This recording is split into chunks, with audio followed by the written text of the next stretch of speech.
Assalamualaikum warahmatullahi wabarakatuh. Jumpa kembali dengan saya Angjay dari Padepokan Ujung Kulon untuk Indonesia Raya. Dari Sabang sampai Merauke berbeda-beda, tetap satu Bhinneka Tunggal Ika, NKRI, harga mati.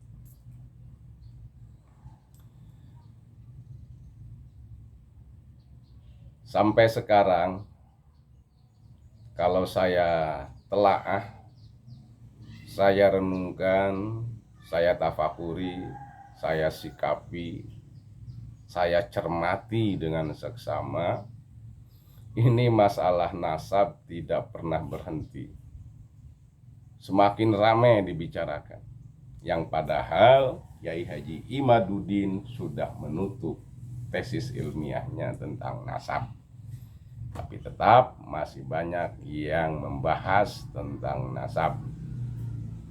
Akhirnya ini kalau dibiarkan terus-menerus bisa memicu yang tidak kita inginkan, bisa memicu apa yang tidak kita harapkan. Ini tidak bisa kita pungkiri. Makanya ini sekali lagi saya memohon kepada pemerintah, jangan membiarkan hal ini terus berkembang seperti bola liar. Terutama ini kepada MUI. Kepada MUI seharusnya secepatnya mengantisipasi dan bersiap untuk menjadi mediator supaya Kiai Haji Imaduddin dengan pihak Robito Alawiyah bisa duduk bareng membahas tentang hal nasab ini. Biar kita orang-orang yang awam, yang tidak mengerti, bisa paham secara terang benderang. Kenapa? Karena ini kalau kita lihat semakin berkembang terus-menerus, akhirnya banyak yang berpendapat ini, pendapat itu, bahkan dari mereka-mereka yang mengklaim dirinya sebagai pencinta duriyah. Mereka menjaga eksistensi mereka, kecintaannya kepada duriyah, bahkan mereka tidak segan-segan menuduh dan memfitnah Kiai Haji Imaduddin, pembenci duriyah Rasul. Nauzubillah min dzalik. Ini perlu dipahami bahwa Kiai Haji Imaduddin tidak pernah membenci duriyah Rasul. Justru Kiai Haji Imaduddin sangat mencintai duriyah Rasul dan sangat menyayangkan dan merasa takut duriyah Rasul terkotori oleh oknum-oknum yang sering mengaku-ngaku duriyah Rasul, tapi tingkah laku akhlaknya tidak mencerminkan akhlak Rasulullah Sallallahu Alaihi Wasallam. Nah, ini kalau dibiarkan maka akan rusak juga agama Islam dan akan rusak kebersihan dan kesucian wibawa duriyah Rasul oleh oknum-oknum yang tidak bertanggung jawab. Maka ini menjadikan inspirasi dan motivasi kepada Kiai Haji Imaduddin untuk mengkaji kitab nasab tersebut. Itu ya, perlu dipahami. Jadi jangan sampai ada bahasa Kiai Haji Imaduddin tidak mencintai duriyah Rasul, justru untuk menyelamatkan saking cintanya kepada duriyah Rasul. Itu, ini perlu dipahami. Jadi jangan sampai menuduh, memfitnah, memframing macam-macam. Ini awas, hati-hati, karena Kiai Haji Imaduddin pun sama, dia adalah duriyah Rasul. Dia cucunya Sultan Hasanuddin. Jadi kakeknya itu Pangeran Arya yang pejuang di Tangerang itu. Dia itu sempat nikah dengan putrinya Sultan Hasanuddin. Jadi kalau memang cinta duriyah, jangan mengklaim cinta duriyah tapi kepada Kiai Haji Imaduddin, karena dia bukan kelompok mereka, sampai memanggil nama si Imaduddin. Bahkan mereka itu enggan menyebut kiai. Ini hati-hati. Saya punya cerita. Jadi di sini maksudnya kita belajar memanusiakan manusia, siapapun mereka. Jadi Islam tidak mengajarkan masalah kasta ya. Islam itu mengajarkan akhlakul karimah. Apapun kasta mereka, siapapun turunan mereka, tetap mereka adalah sama makhluk Allah dan umat Nabi kita, Nabi Muhammad SAW. Maka di sini kita harus belajar bagaimana caranya kita bisa memanusiakan manusia.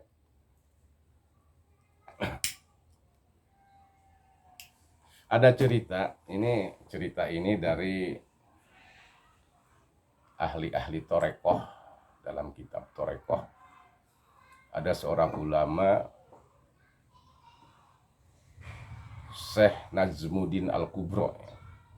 Dia itu luar biasa pangkat kewaliannya, yang padahal basic beliau itu tidak bisa baca kitab. Jadi kalau sekarang mah bukan seorang kiai, apalagi seorang ulama ya. Tapi karena dia punya kemauan yang luar biasa untuk mencetak dirinya menjadi kekasih Allah, untuk bisa usul kepada Allah, akhirnya beliau sampai jadi kekasih Allah. Nah, ini kejadian ini pernah didebat, bahkan ini Syekh Najmuddin Al-Kubro ini dijelek-jelekan oleh seorang ulama yang ahli syariat, ahli fikih, yang pintar baca kitabnya. Dia naik ke mimbar khutbah berkata bahwa Syekh Najmuddin jahlun atau jahilun, orang bodoh. Apain kalian berguru ke sana? Kalau memang dia seorang ulama, kalau memang betul dia seorang wali katanya, coba jawab satu pertanyaan saya, kata ulama tersebut. Akhirnya bingung masyarakat. Waduh, gimana ini katanya. Tapi di luar dugaan, satu pertanyaan dijawab oleh Syekh Najmuddin Al-Kubro dengan 300 jawaban. Luar biasa. Ini kehebatan ilmu Allah itu seperti itu. Maka kita jangan menganggap enteng, menganggap hina kepada seseorang, apalagi kepada ahli torekoh. Nih, hati-hati. Apalagi Kiai Haji Madudin, seorang ulama, seorang ilmuwan, nasabnya nyambung ke Rasulullah, bahkan dia adalah ahli torekoh,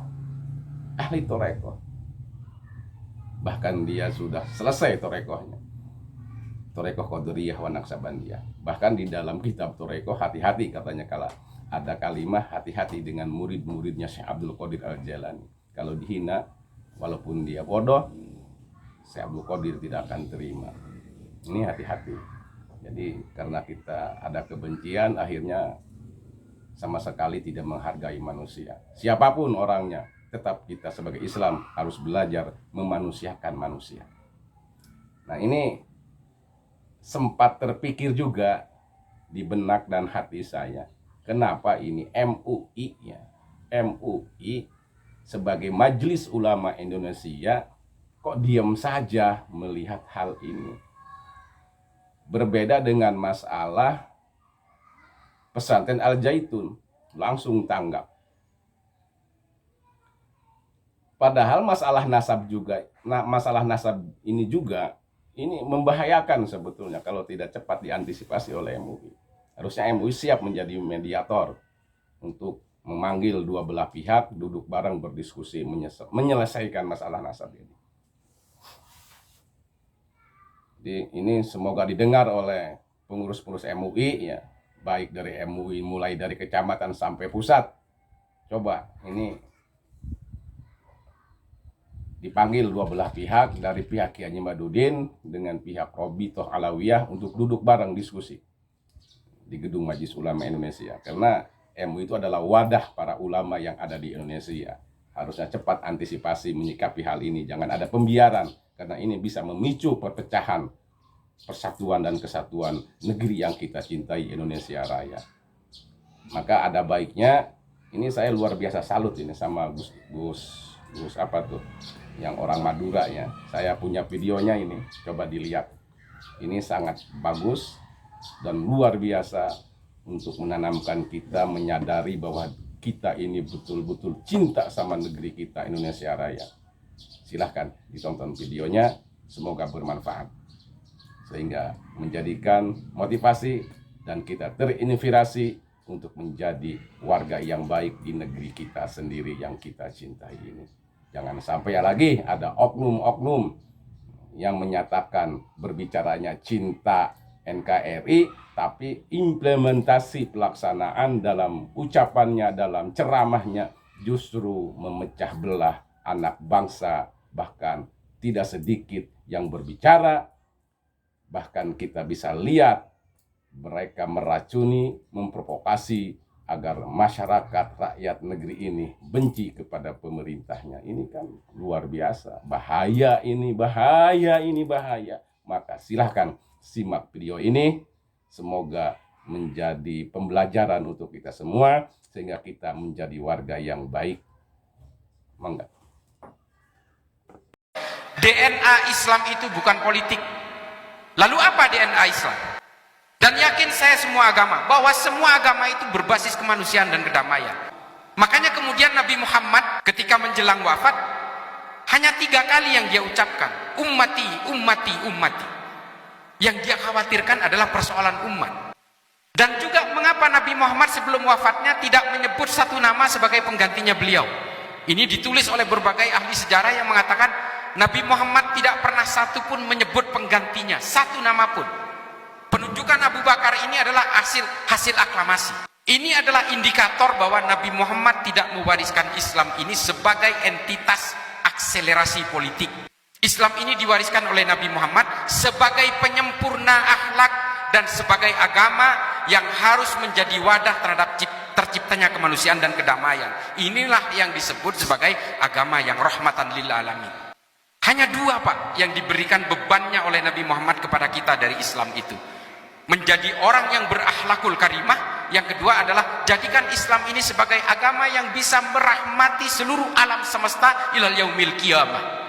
Kalau hari ini Islam ini sudah dibawakan dengan caci maki dan kebencian, nggak sampai kiamat nggak bakal laku, Pak. Makanya kemudian para ulama sepakat untuk menghentikan semua paham-paham kekerasan dari berbagai fabrikasi politik ini. Maka kemudian reposisi fungsi Islam ini sebagai bejana kemanusiaan dan kedamaian. Pergeseran itu terjadi mulai dari Afrika, Timur Tengah, Asia Selatan. Hari ini ke Asia Tenggara, Pak. Makanya Indonesia yang sedang diobok-obok. Mengapa Indonesia diobok-obok? Bapak Ibu sekalian, kita harus paham bahwa Indonesia ini berada di tengah-tengah epicentrum negara persemakmuran. Apakah kita pernah menyadari bahwa 3 negara yang sibuk di Asia Tenggara dengan urusan teroris, dengan urusan radikal, selalu 3 negara, Pak. Filipina, Indonesia, dan Thailand. 3-tiganya bukan negara persemakmuran. Azahari Nurdin M. Top pernah melakukan aksi teror di Malaysia? Nggak pernah, Pak. Diekspor ke kita. Senjatanya KKP Papua masuknya dari mana? Dari Papua Nugini. Yang membantu KKP Papua di PBB siapa? Vanuatu. Yang melindungi orang-orang dari berbagai akselerator, motivator dari KKB Papua, Benny Wenda, Veronica Koman, siapa? Australia, Inggris. Hizbut Tahrir, Ikhwanul Muslimin, kantor pusatnya di mana? Di Inggris. Yang menciptakan Wahabi, Lawrence, MI6 dan sebagainya. Dari mana? Inggris. Wahabi milik siapa? Persemakmuran Inggris. Indonesia memang didesain hari ini supaya tidak maju sendirian. Kalau Indonesia menjadi negara raksasa dalam satu kawasan, negara lainnya akan tenggelam.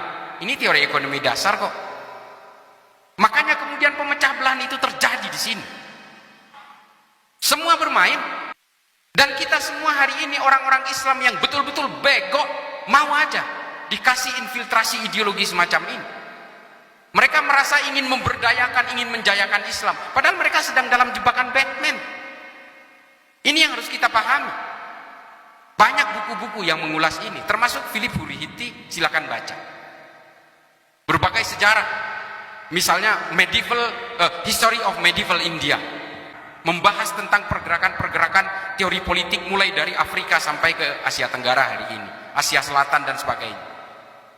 Kita bisa adu literatur soal ini. Nah makanya kemudian apa untuk membendung itu semua? Tolak semua impian-impian politik ini, semua jebakan Batman. Orang Kristen, orang Hindu, orang Buddha, silahkan kalian orang-orang ini berpolitik, tapi jangan pernah punya impian untuk menghomogenkan semua orang. Karena awal dari mimpi homogenisasi itulah kemudian kita menjadi predator bagi umat manusia yang lain. Ini Pak. Jadi kembalikan Islam, kembalikan Kristen, kembalikan Hindu dan Buddha ini kepada fungsinya semula. Sebagai bejana yang dibuat oleh Tuhan untuk supaya manusia menghargai manusia yang lain, supaya manusia sibuk dengan penciptaan kedua. Bagaimana teman-teman setelah menyaksikan videonya Gus Islah ya, yang dari Madura? Luar biasa, semoga ini menjadi suatu pencerahan untuk kita semua, sehingga kita sadar dan ikut andil memikirkan keamanan dan kesejahteraan negeri Indonesia Raya yang kita cintai ini. Terutama ini sekali lagi kepada pengurus besar MUI ya, Majelis Ulama Indonesia, harus cepat mengantisipasi masalah nasab ini supaya bisa duduk bareng berdiskusi tentang nasab. Karena saya yakin di dalam Majelis Ulama ini kumpulan para ulama.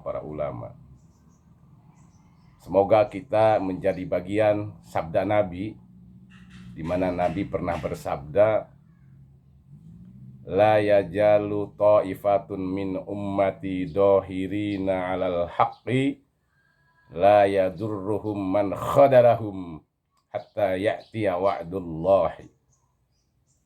Jadi jangan takut ya, jangan takut kepada orang yang benci kepada kita.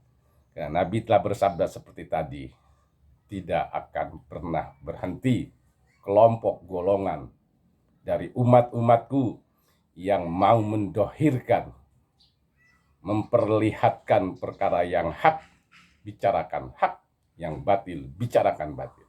Mereka la yadurruhum man khadalahum, tidak pernah peduli, tidak akan bisa memadaratkan orang-orang yang khadalahum, yang membenci mereka. Mereka terus berlalu, berjalan demi menegakkan, mengemukakan perkara yang benar.